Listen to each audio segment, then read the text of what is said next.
Fala pessoal, Isaac aqui. Tô trazendo a terceira parte do vídeo dos Nazgûl. Como eu mencionei na parte final do vídeo anterior, neste vídeo vamos falar sobre as habilidades, fraquezas e armas utilizadas pelos Nazgûl, como a Lâmina Morgûl, aquela que o Rei Bruxo utiliza para ferir Frodo e que eventualmente o teria transformado em um espectro, caso não tivesse recebido o devido tratamento. De tão sério que foi o ferimento, Frodo precisou até mesmo partir da Terra-média e ir morar no continente chamado Terras Imortais, junto aos Valar, porque a ferida jamais iria o deixar viver em paz na Terra-média. Ou seja, uma arma tão terrível, cujos efeitos persistirão até mesmo após a derrota de Sauron e daquele que infligiu a ferida. Help him, Strider! He's been stabbed by a Morgûl blade. Portanto, neste vídeo vamos falar sobre mais 3 coisas que você talvez ainda não saiba sobre os Nazgûl. 1. Lâmina Morgûl.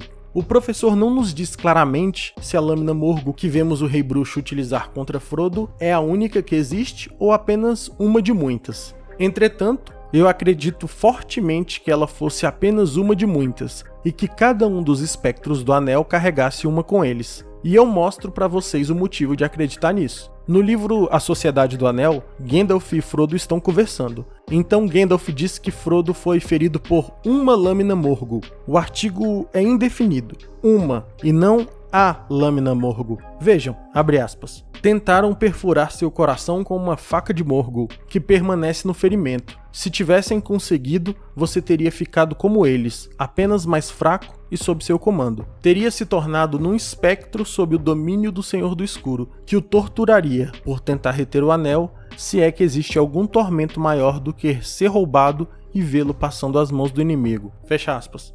Percebem? Tentaram perfurar seu coração com uma faca de Morgûl. Creio que se só existisse uma única faca, Gandalf teria falado algo como tentaram perfurar seu coração com a Lâmina Morgûl. Além disso, o fato de Gandalf dizer exatamente o que aconteceria com Frodo, que ele se transformaria num espectro mais fraco e sob o comando dos outros espectros e de Sauron, nos sugere que não seria a primeira vez que isso teria acontecido.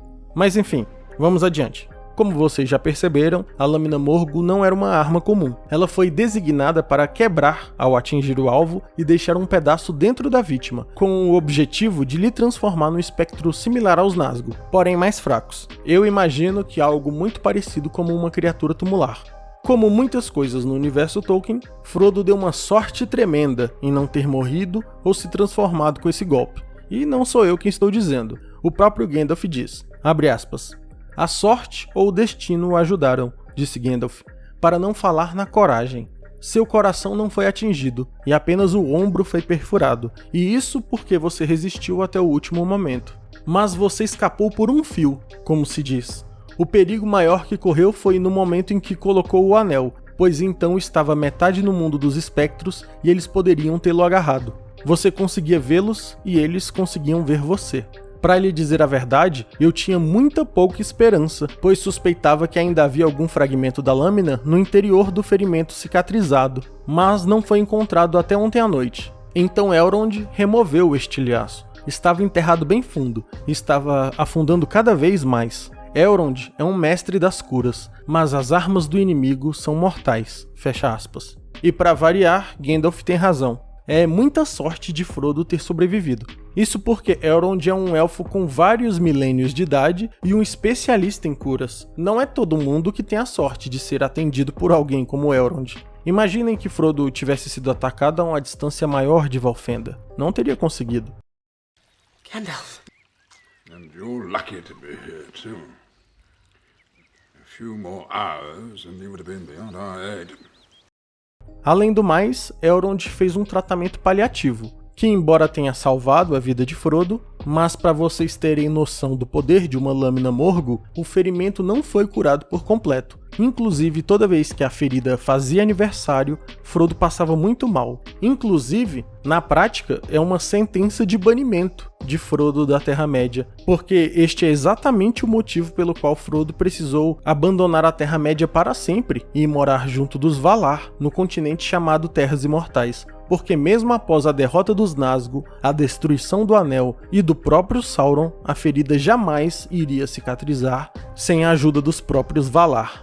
2. Habilidades e fraquezas.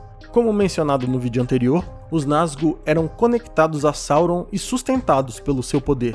O Rei Bruxo, em especial, ele era bem complicado de lidar, porque além de não ser morto por qualquer arma, a arma que o atingisse ainda era destruída e estilhaçada.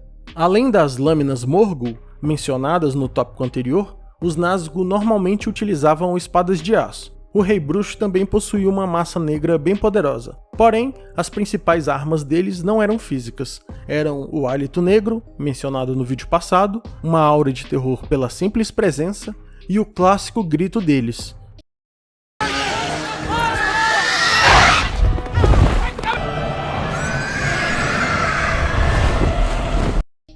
Que infligia pânico e desespero no coração da maioria dos mortais. Além disso, conforme o poder de Sauron aumentou, ele presenteou os Nazgûl com bestas voadoras, que eram extremamente eficazes contra uma das melhores armas e estratégias que os homens tinham, a sua cavalaria. Em relação aos seus sentidos, a audição e o olfato eram os seus sentidos mais apurados, e durante a noite eles conseguiam enxergar de modo sobrenatural, viam as coisas invisíveis aos olhos mortais. Já em relação às suas fraquezas, o professor diz que se durante a noite seus sentidos eram apurados, a luz do dia causava o efeito exatamente oposto, de modo que os Nazgûl não conseguiam sequer enxergar normalmente, e apenas viam silhuetas em formas de sombras. Todos os seus sentidos eram reduzidos durante o dia, mas o professor diz que mesmo durante o dia, os mortais que tinham contato com ele sentiam uma profunda sensação de terror. Além disso, os Nazgûl eram vulneráveis a fogo, e é por isso que vemos Aragorn utilizar fogo contra eles, porque ele sabia dessa fraqueza, por conta de sua vasta experiência como guardião.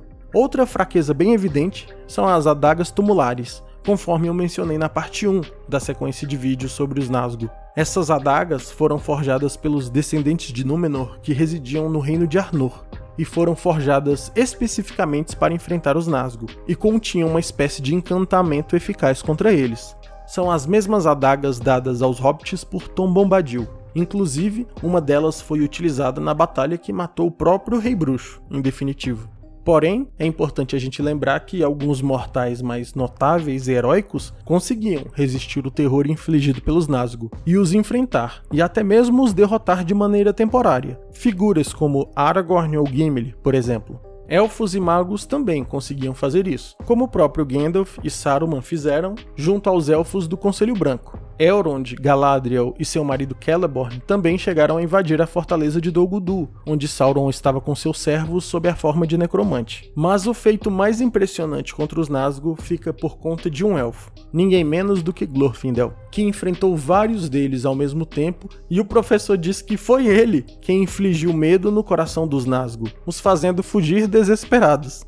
Mas tem explicação. Como eu mencionei no vídeo específico sobre Glorfindel, após a morte dele na Primeira Era, no livro Contos Inacabados, o professor diz que ele passou tanto tempo entre os Valar e os Maiar em Valinor, que quase se tornou um igual entre eles. E após isso, ele foi enviado de volta à Terra-média para auxiliar os povos livres contra Sauron. Nessa batalha contra vários Nazgûl ao mesmo tempo, Glorfindel liberou sua forma espiritual verdadeira. E os Nazgûl, que enxergam muito bem o mundo invisível, viram a aura dele brilhando como um farol e entraram em desespero por causa disso. No livro A Sociedade do Anel, Gandalf e Frodo conversam sobre isso. Gandalf diz: aqui em Valfenda ainda existem alguns dos maiores inimigos de Sauron, os sábios élficos, senhores de Eldar, de além dos mares mais distantes. Estes não temem os espectros do Anel, pois os que moraram no Reino Abençoado, Valinor, vivem ao mesmo tempo nos dois mundos e têm grande poder contra os visíveis e os invisíveis. Frodo então diz: pensei ter visto uma figura branca que brilhava e não se apagava como as outras. Então era Glorfindel? Gandalf então responde: sim, por um momento você o viu como ele é do outro lado, um dos poderosos entre os primogênitos. Ele é um senhor élfico de uma casa de príncipes. 3. A verdadeira aparência dos Nazgûl. Os filmes de Peter Jackson retratam de maneira bastante parecida aos livros a aparência dos Nazgûl. Vejam o que é dito na Sociedade do Anel quando Frodo coloca um anel na presença deles. Imediatamente, embora tudo continuasse como antes, escuro e sombrio, as figuras se tornaram terrivelmente claras. Frodo podia ver através de suas roupas pretas. Havia 5 figuras altas, 2 em pé, na saliência do vale e 3 avançando. Nos seus rostos brancos brilhavam olhos agudos e impiedosos. Sob as capas haviam grandes túnicas cinzentas. Sobre os cabelos cinzentos, elmos de prata. Nas mãos magras, espadas de aço. Seus olhos caíram sobre ele e o penetraram enquanto corriam em sua direção. Desesperado, Frodo puxou sua espada, tendo a impressão de que dela emanava um brilho vermelho, como se estivesse em brasa. 2 das figuras pararam. A terceira era maior que as outras. O cabelo era longo e brilhante, e sobre seu elmo estava uma coroa. Numa mão segurava uma longa espada e na outra uma faca. Tanto a faca quanto a mão que a segurava brilhavam com uma luz fraca. Ele pulou para a frente e avançou sobre Frodo. Então, após ser golpeado pela lâmina Morgul pelo Rei Bruxo, Frodo brevemente perde os sentidos. Quando ele volta, ele diz o seguinte: "O que aconteceu? Onde está o Rei Pálido?" perguntou Frodo de maneira estressada. Os amigos, ao ouvi-lo falar, por alguns momentos ficaram tão emocionados que não conseguiram responder. Nem tampouco entenderam a pergunta. Finalmente, Frodo soube através de Sam que eles não tinham visto nada além de formas sombrias vindo na direção deles. Quer dizer, apenas Frodo, que havia acessado o mundo espectral por meio de um anel, conseguiu ver a verdadeira forma pálida deles. Os demais apenas viram os vultos e os mantos pretos de sempre. "Foi terrível olhar para eles", disse Frodo. E com isso chegamos ao fim de mais um vídeo. Se você gostou, não deixe de se inscrever e deixar um gostei para ajudar o canal. Aproveita e me segue no Instagram para mais conteúdo relacionado a Senhor dos Anéis no endereço que está na tela. Um abraço e até o próximo vídeo.